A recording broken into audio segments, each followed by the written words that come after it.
Maro tsy magnanjainy fô fitiavanareo zay mampiavanan-kely merci. Anao tombontezegny zany. Salama tsara andreny e.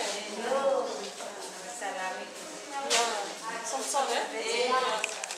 Kely dia kely izy ity fa ny fo manolotra ny zava-dehibe. Dia misy termosy kely ato.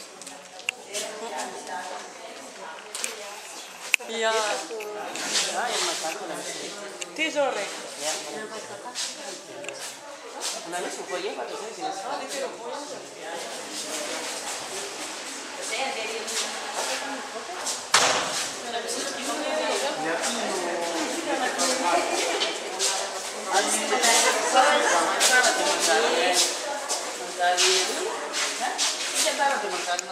Thank you.